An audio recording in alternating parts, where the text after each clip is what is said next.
Jesus was not a Christian. I'm actually okay with saying that Jesus was not a Christian, because technically Christians are people who follow Jesus. So yeah, he wouldn't be. Hey everyone, I'm Colin. I'm the resident nerd and Bible scholar here at the Bible Uncut and Unfiltered. Let's take a look at the long list of claims this guy makes about Christianity. His name was not Jesus Christ. Christ was a title that was placed on him during the invention of Christianity about 300 years after his death. So yes and no. Christ is a title, not a name. That is correct. It is not first name Jesus, last name Christ.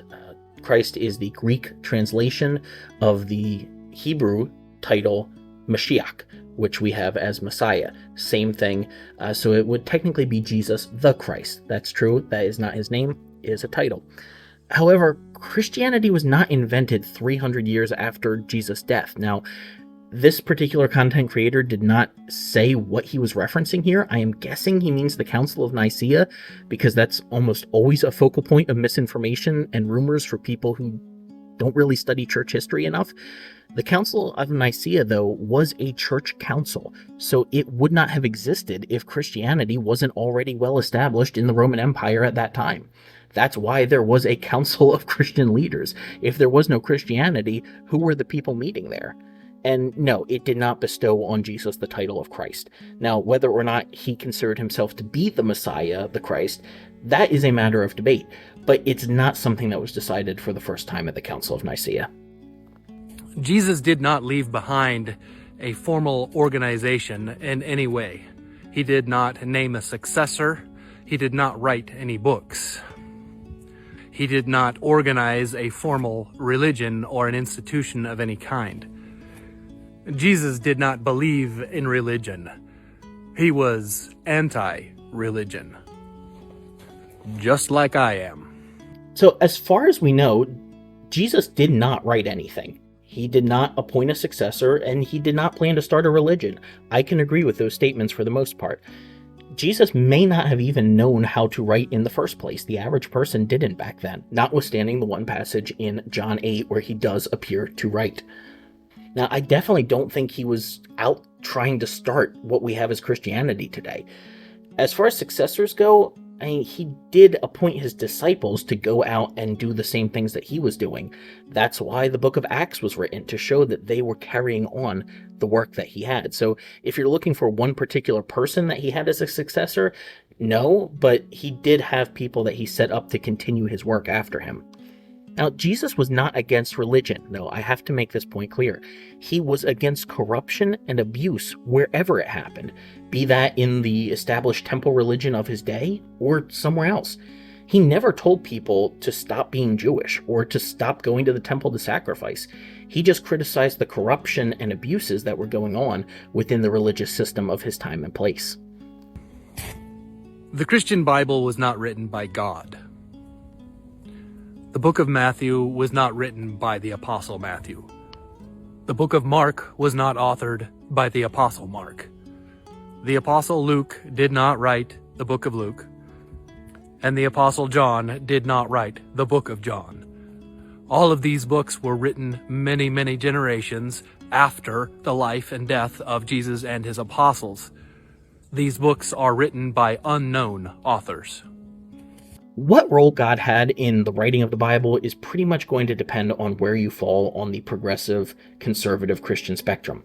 We cannot prove or disprove that a divine being partook in the writing of an ancient book in any way. So really it just becomes a matter of personal belief and debate. Did the books fall from heaven the way that I think a lot of Christians tend to believe they did? No. But that does not necessarily preclude the possibility of a divine being having some role in the transmission of that material.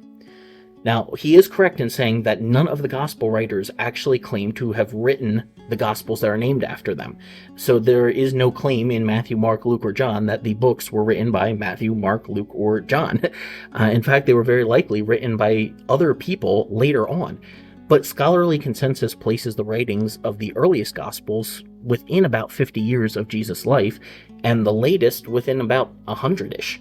So I would definitely not say that these were written several generations later. We have fragments of manuscripts from the Gospels from within 300 years of Jesus' life, so it's not really that far, especially compared to other works from ancient times. The man who wrote the rest of the New Testament, Paul, was not a follower of Jesus. Paul spent most of his life hunting down the followers of Jesus and either imprisoning them or killing them. Paul was not a pious man. Paul was not an enlightened man. He was not a spiritual guru. Paul was certainly not Jesus. I do agree that Paul should not be put on the same level as Jesus, and I think a lot of Christians tend to see him as too much of a super Christian and not enough of a normal person. And I think that we would all agree that he persecuted Christians and was kind of a prick to them. But that doesn't mean that he didn't become a Christian later on. So I'm not quite sure why this particular creator is saying that he's willing to accept the first half of the Book of Acts account, but not the second half.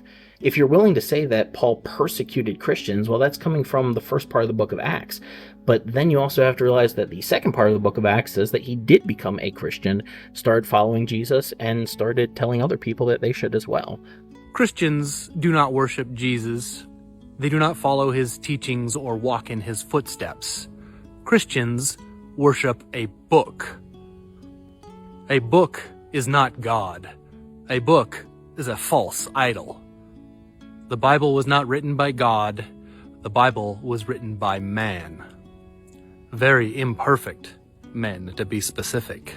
In fact, Christianity is so far removed from the life and teachings of Jesus that a modern Christian would not even recognize the second coming if they were looking it in the eye.